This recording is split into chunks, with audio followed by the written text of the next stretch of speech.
नमस्कार, मी पंजाब आज 24 आणि 25च्या दरम्यान म्हणजे धाराशिव लातूर जिल्ह्याकडे, त्याच्यानंतर परभणी जिल्ह्याकडे, त्याच्यानंतर नांदेड जिल्ह्याकडे या भागाकडे एक पाऊस असणार आहे. बीड जिल्ह्याकडे थोडाफार असणार आहे. म्हणजे सर्वदूर जिल्ह्यात पडणार नाही, फक्त काही भागामधून पडून जाईल म्हणून हा अंदाज लक्षात. म्हणजे सांगायचं झालं तर 21 जून पासून ते 26 जून पर्यंत असाच पाऊस राहणार आहे, विखुरलेल्या स्वरूपाचा राहणार आहे, सर्वदूर पडणार नाही म्हणून हे अंदाज लक्षात येतात.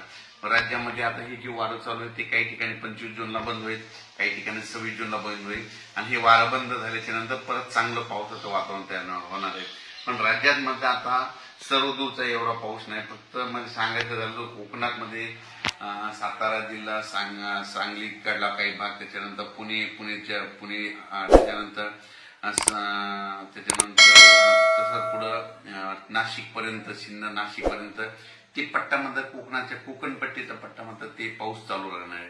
तिकडचा पाऊस काही कमी होणार नाही म्हणून हा अंदाज लक्षात येतात.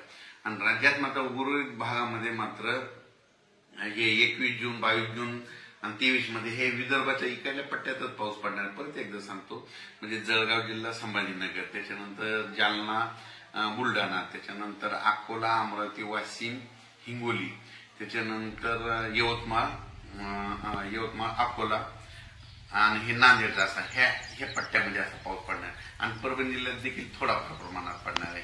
म्हणजे सर्वदूर पडणार नाही हे अंदाज लक्षात येतं. पण 23-24चा मात्र 23-24-25 आहे मात्र लातूर भागाकडे पाऊस असणार आहे. 23-24-25 लातूर जिल्हा, त्याच्यानंतर धाराशिव, त्याच्यानंतर नांदेड, परभणी, बीड ह्या भागामध्ये 23-24च्या दरम्यान पाऊस असणार आहे. सर्वदूर असा काही पाऊस नाही, फक्त जिल्ह्यामध्ये कुठेतरी अर्ध्या भागामध्ये येऊन जाईल म्हणून हा अंदाज लक्षात येतात. त्याच्यानंतर परभणी जिल्हा